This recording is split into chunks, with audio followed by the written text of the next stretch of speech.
Welcome to what's going to be a lovely evening. I'm delighted to be here opening for the captain of the Lost Waves, with whom many of us have been on adventures. Yeah, so I'm calling myself Kumquat May. But my real name's Nicky Bray, but it rhymes, which is always good, as you'll hopefully see in some of these songs. When I originally, I've only done a kind of a solo set a couple of times. I usually play in a big crazy band with one lady who sat over here and some other ladies who aren't here. So second time I've done a solo set. Last time I did it, it was purely songs about food, which was almost, I just played all the songs together and realised they're all about food.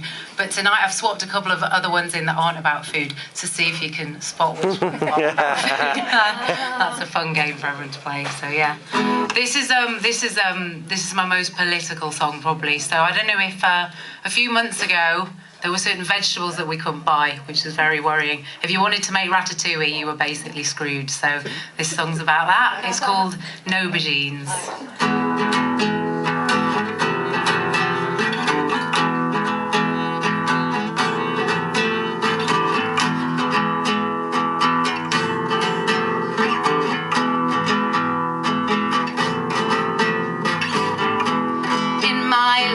Waitrose, what did I see there? Too many onions and other shelves bare. I scan the assortment and I start to sweat. I can't spy among them a single courgette. Where are they hiding?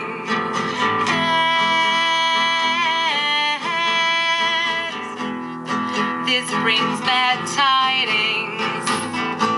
They say that bad weather across southern Spain has caused all the crops to diminish.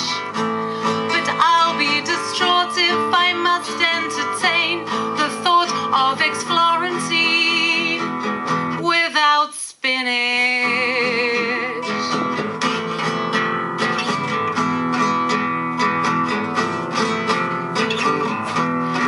Decide to slum it and try M&S, but one sweep of their food court compounds my distress. The smiling cashier is a mere smoke screen. Her face, it falls flat when I ask aubergine. The plot, it gets darker.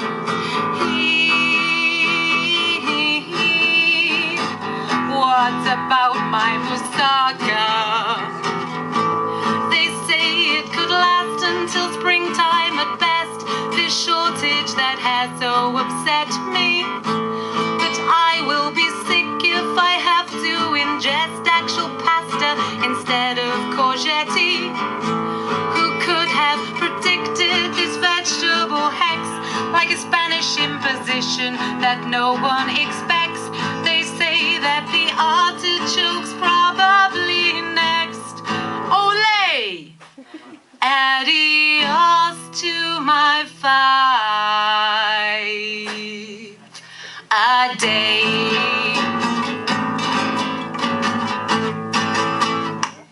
Yay! But they're back. The aubergines are back. I'm a little bit obsessed with aubergines, so that's probably one of the many middle-class things I'll say tonight, but there we go. Yeah. I don't know, when we were growing up it was all like peas and crispy pancakes. Oh, I've not got the song about the crispy pancakes. I'll have to do that another time. So yeah, so this is if you don't like this song, don't worry, it only lasts a minute. So the point of this song is I kind of co-run an open mic night where we've had the captain guesting before, and he just took everyone by storm.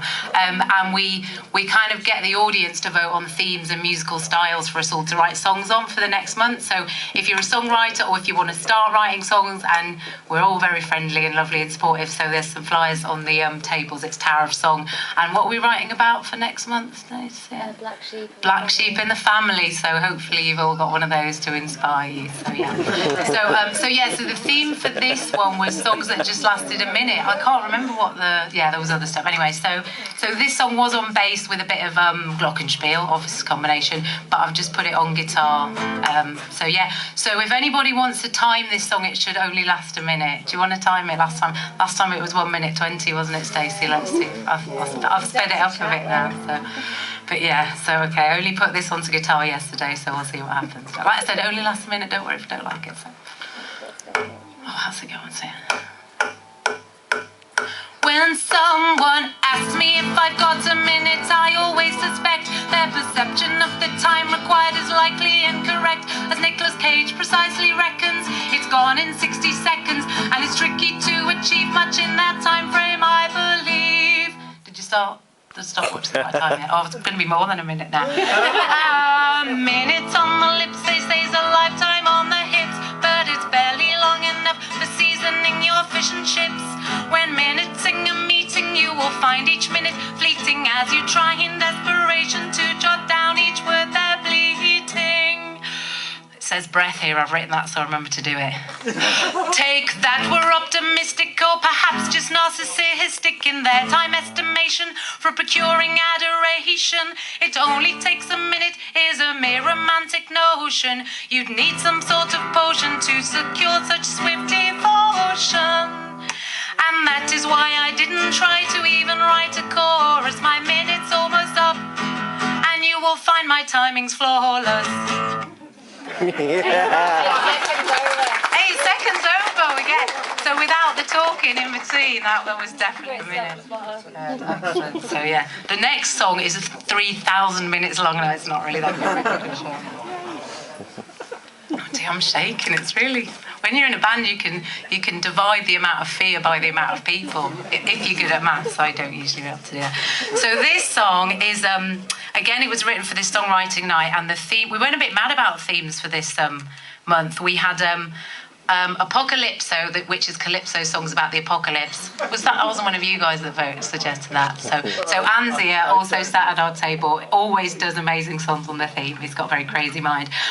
So it was, Calypso songs about the apocalypse, about regional names for bread. You know, just throw another theme in there, why not? So this is mine. It's called The Last Supper. I must apologise. It's got a line in there which has since come true, and so you'll know when I sing it. I'm sorry, it wasn't my fault. It's stupid people in America that voted for the wrong person's fault. So yeah, they're not all stupid, but obviously a lot of them did do that. So yeah, it's got some alcohol in as well. But that wasn't a theme. You just get that one for free. So okay.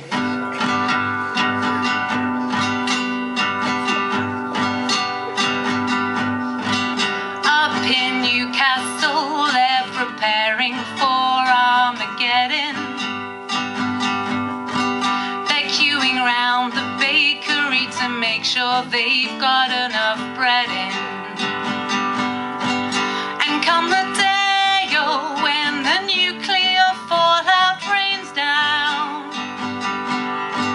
you'll find them in the basement with a Stotty and some Nicky Brown. So the other time I did a solo set, there were lots of kids in the audience and they're all clapping along. I thought, I'm playing a song about like Armageddon, and all these young children who, you know, won't be alive if that happens are just happily clapping along. Felt quite abusive, but it was all fine. In Glasgow, they're preparing for Armageddon.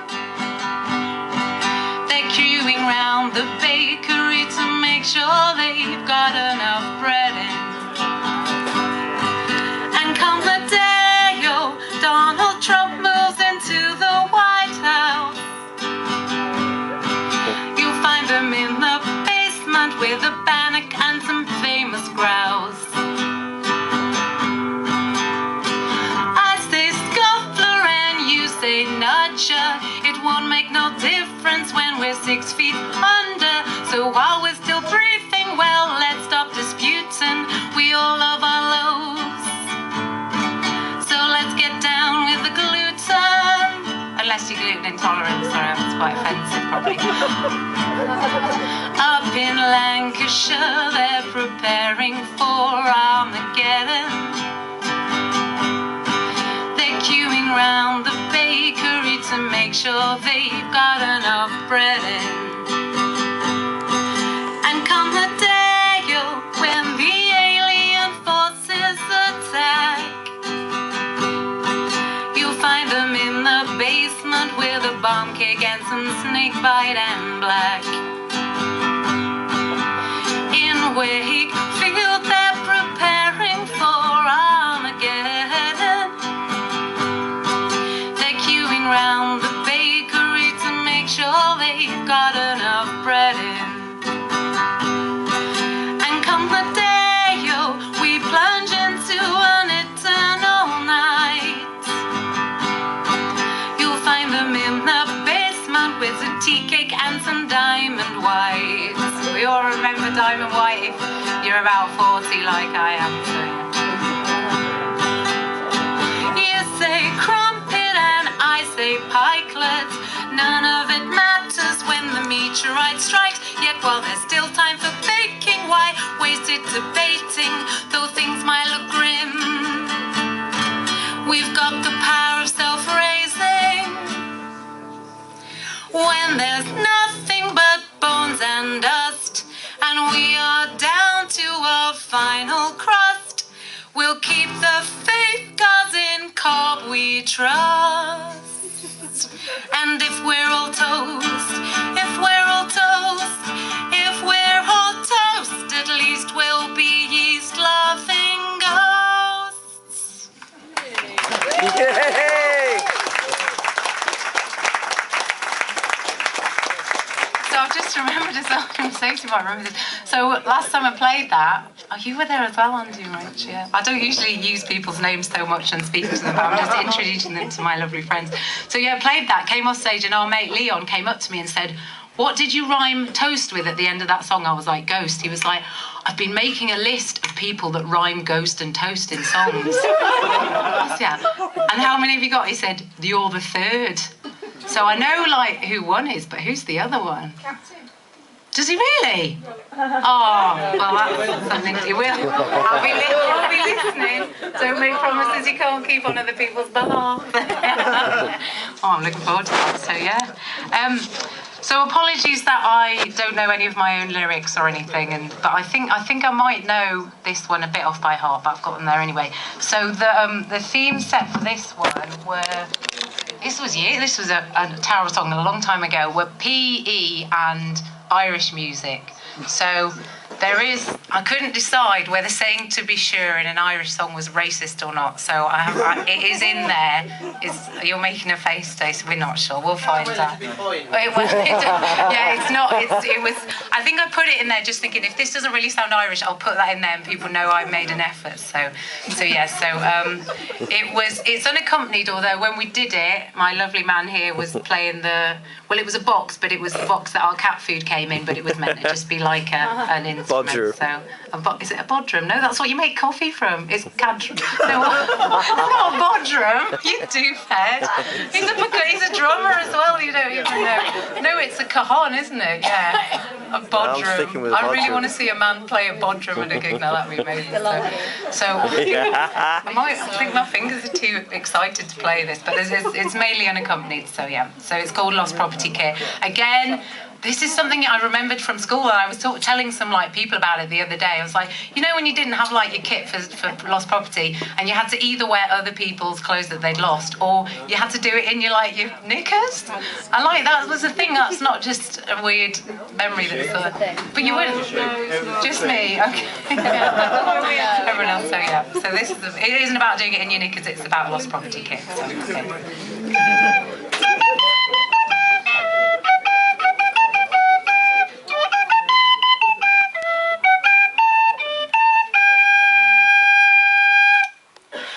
Well, I wasn't the outdoors type when I was wee. I did all that I could to get out of PE. The tales of my ailments were frankly quite frightening, in notes from my mother in suspiciously childish handwriting. I honestly thought they would keep on believing, till mother came seething back from parents' evening. And who would have thought my dad's slipper could cure all my ailments in one single night, to be sure. Do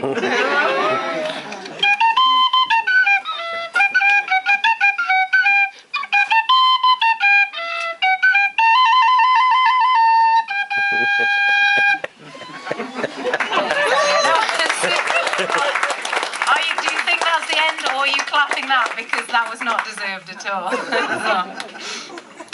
Then one day soon after found to my surprise there was something far worse than enforced exercise. Turned up for cross country with nothing to wear, and Pandora's box was awaiting me there. Lost property kit up there on the shelf, should carry a warning from the Department of Health. Come on, take your pick from the unlucky dip of the worn and the torn and forlorn of the lost property kits. There would be a man playing on a bodrum at this point. Turn up empty-handed to play five-a-side. You'll discover the horrors of what lies inside. The festering vests and the unholy, holy plimsolls.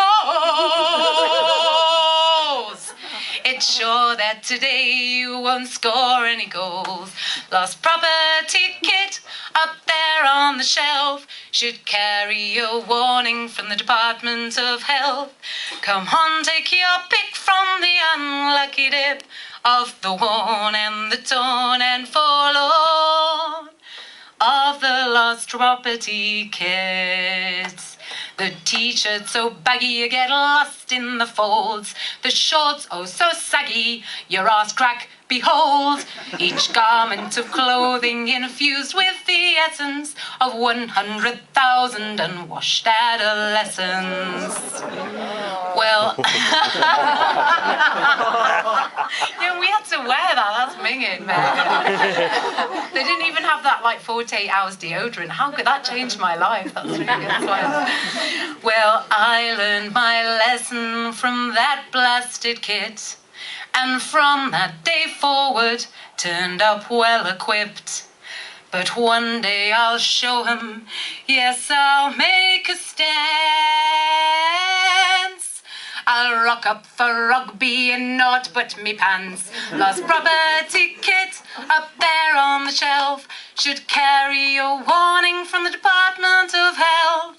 Come on, take your pick from the unlucky dip of the worn and the torn and forlorn of the lost property kit. Yay!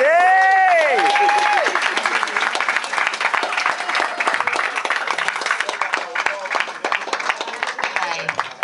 So I've got a couple more. Oh, that's on the back of this one. That's it. Right. So back to food.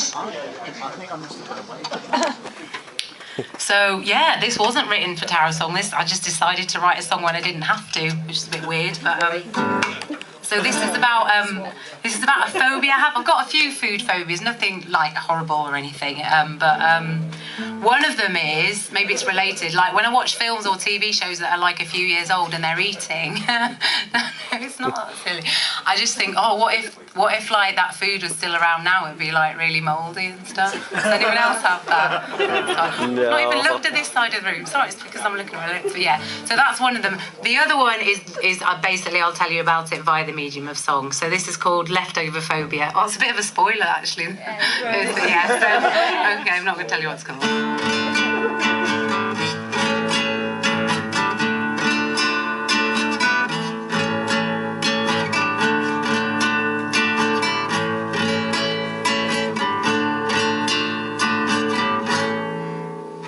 When mealtime is over and you come to take my plate, you won't find a single trace of what it was I ate. Not due to table manners or a healthy appetite, but something that has haunted me since I took my first bite. Now please don't get me wrong, I really do enjoy my food. When your plate's piled high with shepherd's pie, to grumble would be rude. But when it's left half-eaten and the temperature drops, a panic rises from inside as I survey the slops. Just checking I know them. Yeah, just checking I know the next bit. Leftover phobia, bolognese congealing. Leftover phobia, give me queasy feeling. Leftover phobia, skin forming on custard. Leftover phobia, I am disgusted. See, you all agree with me, I'm not weird or anything.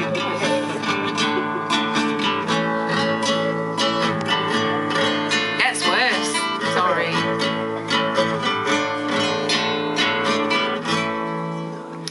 I wish I could have children, but the risk it is too great. Just thinking of the horrors they would leave upon their plates. Broccoli squished by tiny fists into green sticky balls, while spaghetti hoops and other gloops slid slowly down the walls.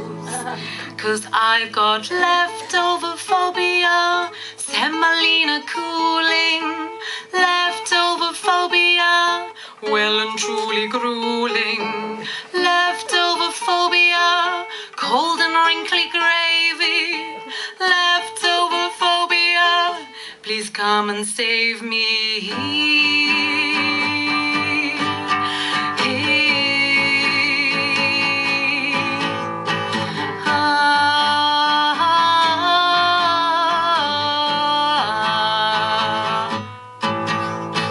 Please don't think me rude if I don't rush up to help clear away your plate, no.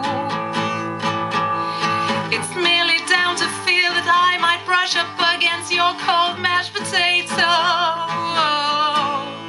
'Cause I've got leftover phobia, bolognese congealing. Leftover phobia, give me queasy feeling. Leftover phobia, skin forming on custard. Leftover phobia, leave me really flustered. Leftover phobia, cold and wrinkly gravy. Leftover phobia, won't you come and save me? Leftover phobia, crusty semolina. Leftover phobia, nothing is obscene.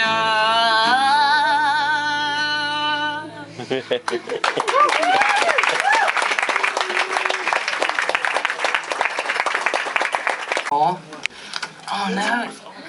So I've only played this once, but at least it doesn't have any G minors in, which is what the last one did. Those are the bits I couldn't play very well. See, I'm a bass player, but I can play a bit of guitar, but there's some chords I just flummox me, and so Iz teaches me really easy way to play them with just like one finger or something, but I still can't play them very well. So what an exciting story that was. Sometimes I tell really boring anecdotes, and you can just see people like glazing over, everything glazes over all of the orifices. So yeah, so this is I need to put a capo on for the it's a bit technology now going on. So this one, yeah, this was the last Tarot song. So it was a good theme. It was like bad magicians. So that's something we've all had experience of. You know how this works. Your capo. I know, but I haven't had it for very long. It's like that, and then it's good, isn't it? Is it good if it's near the frame? The frame. We've been watching snooker today. I meant fret. Right. Not that I can play snooker any better than I can play guitar. But, the guitar. so yeah, let's see. It's all right, no dead strings, is that a technical term? So yeah, so this is my song about bad magicians. And again, it's got a fiddly bit, I might be able to play it, but we'll see, don't matter anyway. So yeah, it's Bad Magicians, and it was meant to be a folk song, but I don't think it's very folky, but it is quite long, so apparently that's what folk music is as well, so yeah. So there we go. So I'm really showing off my guitar talent in this, a capo, and there's some picking bits and everything, so we'll see what happens. Okay. Oh, how's it go? Oh, I should credit. Yeah, so my lovely partner is over there. We've already talked about earlier on. So I wrote this song, and it was okay, but the chorus was a bit naff. So and he told me, he tells it like it is. So he said, yeah, not so keen on the chorus. So and then he was writing a song about a bad magician as well, and he played it to me. And then next day I woke up early and I was like messing around, and I made up a much better chorus. So I woke him up and I told him, and I played it to him, and he was like, that's much better because you've taken my chorus and put it into your song. So I must credit him for the tune on the chorus. I still don't think it is the same, but anyway, so yeah. Is that enough of a credit? strap in. At school we were inseparable, a real double act. When you were given your first magic set, we made a solemn pact. We'd take your tricks around the world, from Hull to Santorini. You in your top hat and cape, and me my gold bikini. The teasing of the other kids cemented our close bond. Your passion was unfashionable, they mocked your magic wand. Your habits with hats and rabbits earned you no end of grief. And no other student in the school carried a silk handkerchief.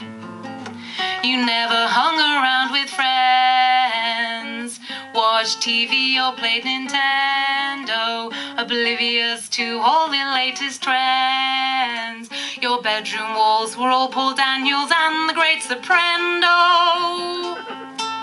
Seemed love wasn't on the cards. I never picked your Queen of Hearts. Your smoke and mirrors caused me confusion. To lose you was tragical. Thought we had something magical, but it was all a mere illusion.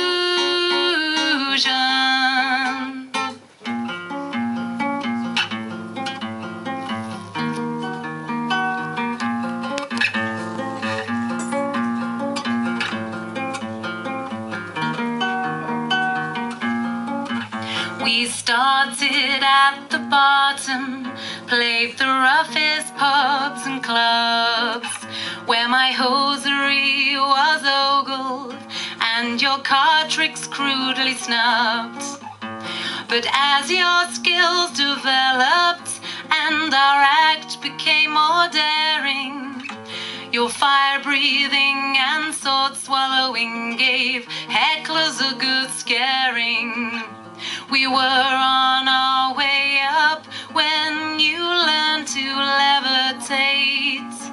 Our audience grew bigger, their behavior more sedate. We tread the boards where Copperfield and Blaine had stood before us. And when you sawed me into two, the wood could not ignore us. But once we'd raised the roof, you became suddenly distant. Before I could utter piff-paff-poof, you'd found yourself a new and more glamorous assistant. It seems love wasn't on the cards. I never picked your Queen of Hearts or made it into your magic circle. All that time I lost helping learn your routines as you smashed my watches to smithereens. When I found another woman in my gold bikini, you tried to wriggle out of it like Harry Houdini. I don't care, she's welcome to have you. You put the cat in abracadabra.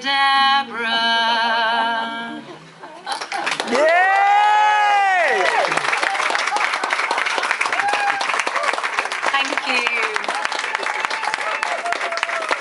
You've been amazing. It's such a pleasure to play and, other people enjoy the songs. So thank you very much. It's going to be an amazing evening. I can't wait to watch the captain. Now I just get to have some booze and have a lovely time. So yeah. I am in a crazy band that's playing a gig tomorrow. There's flyers on the tables. We're called the Pop-Up People and we're playing with some lovely bands. But that's a shameless plug, but forget it ever happened. All right, see you later.